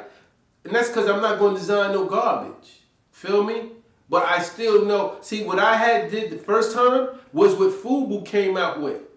Not to be funny. The sweater vests. Yeah. All of that stuff that Fubu was doing at that time hello, came from that collection, son. But see? I want to ask something. I'm not trying to be funny or anything when I ask this. Those varsity jackets, because I actually know someone that still has one of those. I be seeing them on eBay and all these places for mad expensive. So this is what I want to say. That was real leather. Yeah. which is what I assumed. I Real assumed leather. not polyurethane. No. Not quote unquote vegan leather. Nah, it had the Nassau silver lining. Wow. With the big giant label on the inside and the back of the inside. They were heavy. Some people will wear them inside out just so the big label would show. You See? feel me? So yeah, man, I was doing all of that stuff, and these guys, I gave them the license when I got with the Russian Jews, and they gave them the sub-license. When they got the sub-license, and the reason they wanted a sub-license was this. In America, our specs was different. We wore our clothes oversized, baggy. Especially that era. That's how we wanted them. In Europe, they wanted it fitted. They wear the clothes how we probably wearing them now. Now, exactly. More fitted. They didn't want no baggy. Yeah. So they just wanted my name because, again, that Sir in Europe have a different meaning from in America. Right. Feel me? So they was so into, because, you know, that's probably very formal in Europe. Anything with a Sir. Right. Knighted by the Queen. A Sir. So to have a street kid take that and put it on an urban clothing line. It was a win-win. It was such a contrast that they couldn't stop looking at it. Sir Benni Miles, for them was a New win-win. York. They got the urban as well as the you feel me? So formal name, urban style. Right. See what I'm saying? So it took on a certain life of his own for Europe. So they just wanted to license the name and make the clothes themselves so that they could spec them to fit that market. Yeah. So we gave it to them, and you know they supposed to pay us royalties or whatever. I never got any of that. Wow. But this guy, after I fell out with my partners here in America, I lost track of what was going on with the trademark, with the license over there. They trademarked my name in Europe. The game don't stop. They went and because I'm trademarked for the U.S. Ah. Feel me? Yeah. That's another thing people need to know. New designers. Just because you trademarked in the United States, you're not trademarked globally. So other countries who might take a look at what you're doing and like your name, they could trademark it in their country legally without having nothing to do with the United States. And they'll own your name in their country. New designers, listen up. Feel me? Sir Benni Miles, he's giving y'all jewels, not even game, he's giving y'all jewels. So these guys trademarked my name in Europe, and make a long story short, Mark Echo, I guess, wanted to own my brand. Sir Benni Miles. So I guess he made an offer to the German guys. Feel me? And when I found out about the German guys, before all of that happened, when I found out the guys were still using my brand in Europe from the license, the sub-license I gave them, I was messed up in the game after I fell apart with the Russian Jews. So I was back to scratch on welfare, broke, no money. Wow, real. Yeah. Because I didn't have the business savvy. I was just a brilliant, talented designer. Feel me? And when they call you talented, this is another jewel I'm going to give y'all. Talented is a real derogatory term. And that's why when they call our people with these gifts talented, they emphasize that word. If you notice, when they call you that, when they're talking to their peer, saying that they're like, he's gift, very talented, but he doesn't know what to do with it. No, what it means is you have a very valuable skill, craft, that's able to generate money, but you don't know how to collect your own money for that craft. That's exactly what I was saying. So it's like they're passing you around like you a bitch. Like a show pony. Like, yo, it's Sir Benni, he's very talented. See how I emphasized that just now? Yeah. I caught on to that. After a while, I was like, yo, why are you emphasizing the talented like that? And I started to realize they're giving code words to each other through that, letting each other know this guy has something you can exploit. Right. You feel me? And I started not liking being called talented, because when you know how to get your money, they never refer to you as talented anymore. Now you're a businessman. Yeah. Here's a picture of juice. Bring your glass. Yeah. Feel me? So, Mark Echo wanted that brand, and he bought it from them. Wow. He bought it from them because when I was messed up in the game, I made a deal with them. I borrowed some money from my cousin, Cause I look. This is what happened. I was going to other brands looking for a job. Prior to all of this experience, I had no experience. Right, from not. So I wanted to get into the fashion business, industry. Yeah. Every time I would go for the job, they'd be like, "We can't hire you. You have no experience." I'm like, "How can I get experience? Nobody gives me a chance to get the job." Yeah. It's the catch-22. The same old, yeah. Right? So I figured once I went through all of this and then fell back on hard times, now I'm experienced, nigga. So now I'm going to go get a job. Niggas going to give me a job because I'm Sir Benni Miles. Who's not going to hire Sir Benni Miles? I was creating the trends that you was knocking off. But when I would go into these places with these other brands that I thought would be loved to have me as a designer, they would all hit me with, "What are you doing here?" "I'm looking for a job, you know." Overqualified, maybe? No, they was like, "No, you up to something." You know, stop playing. We just came from Germany, from the Cologne show. You had the biggest booth. You was doing the most business. Insane. What are you in here? Insane. Talking about you looking for a job. So I had to go home and Google my own name. What popped up was all these sites. Then stuff was popping up saying, "Powered by Sir Benni Miles." Other sites, "Powered by Sir Benni Miles." Wow. While I'm broke on welfare with lights going off. I'm like, how am I powering sites? And I'm broke over here. Yeah. Let me know they was caking. So I don't know how I did it. I looked up my name for trade shows and I found a show that they was about to attend in Cologne, Germany. Yeah. So Special I guest. borrowed some money. Special guest. Borrowed some money from my cousin, booked a flight to Germany, flew over there. Popped up, it was like they saw a ghost. I popped up in that booth. They had a booth, son. They was working in conjunction with South Pole. Now South Pole is not a name people get so excited about. But it was a brand name. Yeah, in certain places. It was respected and it was a brand name. It was an affordable brand name. Feel me? Their thing was they made their clothes so affordable that nobody knew they was caking $400 million a year. Yeah, we wouldn't think that here in New York Son, City. they was caking. Because we remember you had North Face, you was on South Pole. It was like, nah. Yeah, South Pole. What's up, David? $400 million a year. He partnered with these niggas to help them with my brand.